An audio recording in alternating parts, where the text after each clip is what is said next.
السلام علیکم ورحمۃ اللہ وبرکاتہ نحمده ونصلی علی رسولہ الکریم اما بعد۔ آج کا سبق سن لیجئے۔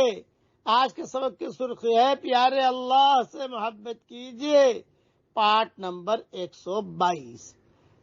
رسول اللہ صلی اللہ علیہ وسلم نے ارشاد فرمایا کہ جب جنت کے باغوں پر گزرو تو خوب چرو۔ کسی نے عرض کیا یا رسول اللہ صلی اللہ علیہ وسلم جنت کے باغ کیا ہے؟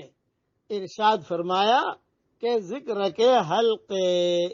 امام احمد نے بھی روایت نقل کی ہے انس بن مالک سے، اور ترمذی نے بھی روایت نقل کی ہے، طبرانی میں بھی ہے اور کئی کتابوں میں ہے۔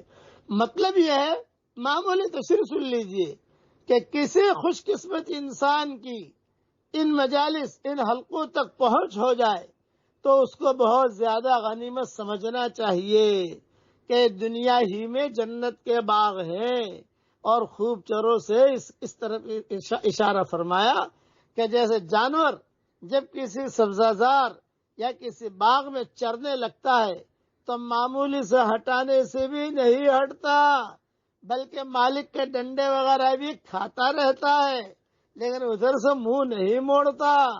اسی طرح ذکر کرنے والے کو بھی دنیاوی تفکرات اور موانع کی وجہ سے ادھر سے منہ نہ موڑنا چاہیے۔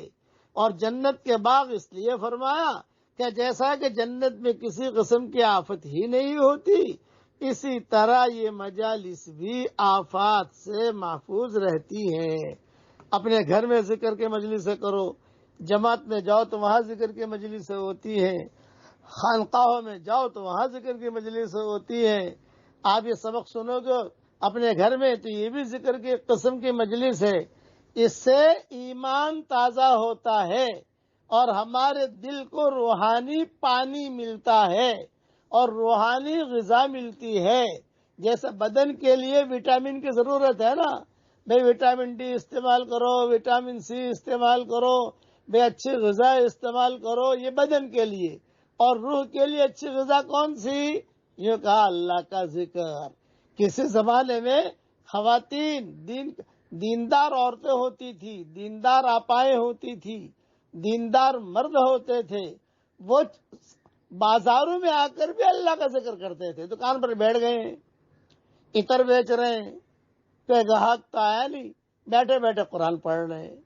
کئی لوگوں کو دیکھا کہ خواتین جو ہے بہت غریب ہوتی تھی، گھر میں جو ہے تھوڑا بہت اپنا گزارا کرنے کے لیے کچھ نہ کچھ کر لیتی تھی، لیکن باقی وقت یوں کہا اللہ کے ذکر میں۔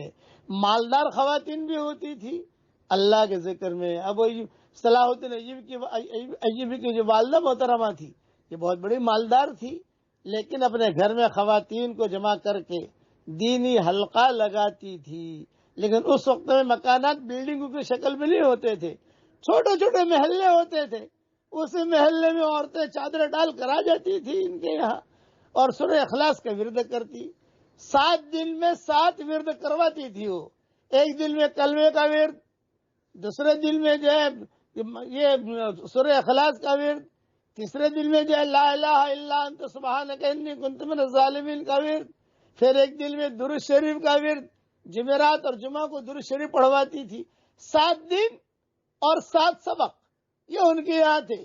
اور جب کام عورتیں آگے بڑھی تو پھر انہوں نے 10 دن کر دیے، مہینے کے 10 دن 10 دن 10 دن 10 دن یہ سبق، 10 دن یہ سبق، 10 دن یہ سبق، اس طرح سے ماحول بنتا تھا۔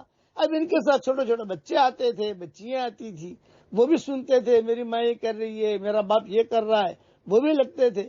آج وہ دور ختم ہو گیا، آج دور آ گیا دجال کا، تنتنیا، یہ فتنہ ہے نا موبائل۔ بچہ جو چھوٹے چھوٹے بچے وہ جو ہے موبائل ہم سے زیادہ چلانا جانتے ہیں، ان کو کوئی اعلان، وہ ہم سے زیادہ چلانا جانتے ہیں۔ ان فتنوں سے اپنی بیوی بچوں کو بھی بچائیے، خود بھی بچیے، ضرورت کے اعتبار سے استعمال کیجیے۔ اللہ ہمیں عمل کرنے کی توفیق عطا فرمائے۔ اب پڑھ لیجیے میرے ساتھ، لا الہ الا اللہ وحدہ انجز وعدہ ونصر عبدہ وَهَزَمَ الْأَحْزَابَ وَحْدَهُ۔